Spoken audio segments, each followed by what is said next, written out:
की कोणत्याही परिस्थितीमध्ये त्यांना एक अमुक मर्यादेपर्यंत या रस्त्यांचं काम समाधानकारक रीतीनं केल्याखेरीज आणि त्यांच्या ज्या अपेक्षित अशा ज्या टेस्ट्स आहेत, कसोट्या आहेत, त्या कसोट्यावर ते काम झालंय असं सिद्ध झाल्याखेरीज त्यांना टोल वसूल करता येत नाही, अशा तऱ्हेची परिस्थिती आहे.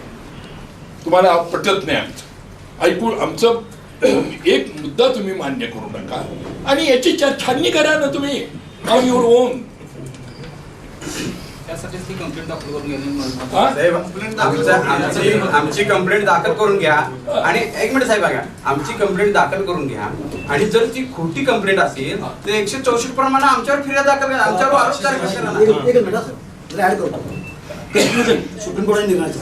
Registration of FIR is mandatory under section 154 of the court. If the information discloses commission of a criminal offence and no preliminary inquiry is permissible in such a situation. If the information received does not disclose a criminal offence but indicates the necessary be presumed to be true as well as along with its contents. त्यामुळं preliminary inquiry जरूरच नाही आहे. आम्ही तुम्हाला मगापासून सांगावलंय की beyond doubt आम्ही तुम्हाला prove करतोय की कॉग्निबल गुन्हा झाला आणि करतोय.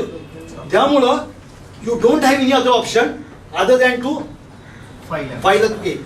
आणि दुसरी गोष्ट अशी आहे, कोर्ट असं म्हणतं की जरी 154 खाली तुम्ही तो एफआयआर दाखल करून घेतला म्हणून तुम्ही त्याला लगेच अटक करायची काही जरूर नाही आहे.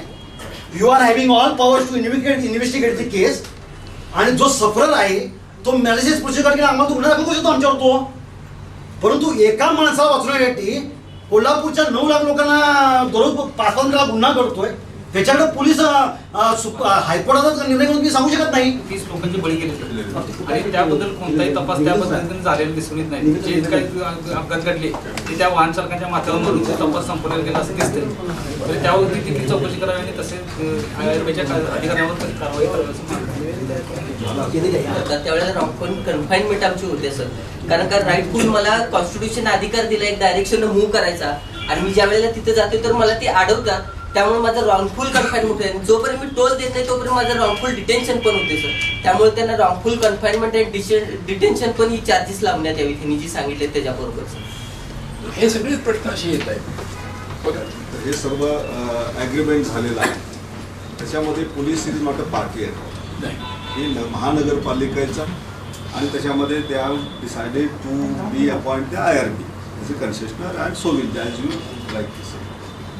हे सर्व काम झालेलं आहे, त्यांच्या संमतीने झाले जे काही होत आलं नाही. संमतीनं झालं म्हणजे अपॉइंटमेंट ऑफ IRB ते झाल्यानंतर त्याच्यामध्ये फक्त एक पोलीस एक क्लॉज होता JR मध्ये की police to provide protection free of charge for the completion of the process. आपण कदाचित JR माहिती असेल सर्व, JRची कॉपी नसेल तर अशा वेळी दिली होती. पोलीसचा तेवढाच रोल होता माय लॉयर्स, हायकोर्ट, APP ह्या सगळ्यांशी मी कन्सल्ट केलेलं आहे. म्हणून मी आपल्याला स्पष्ट बोलतो, माझ्या मनाचं मी बोलत नाही. I talk after the consultation with my legal advisors not from Kolhapur also. I have discussed this matter with the High Court PPs.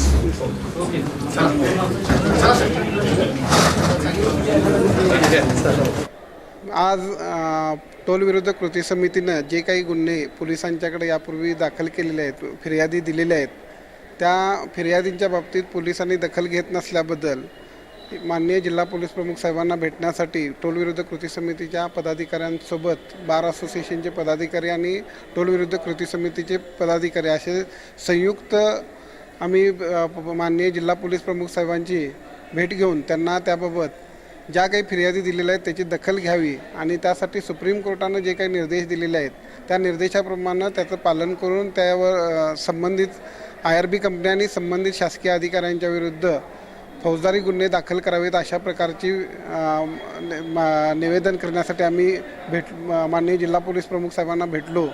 तथापि जिल्हा पोलीस प्रमुख साहेबांनी मुंबई उच्च न्यायालयात रिट पिटिशन पेंडिंग असल्यामुळं त्याबाबत आपण कोणतीही कारवाई करणार नसल्याचे सांगितलेलं आहे.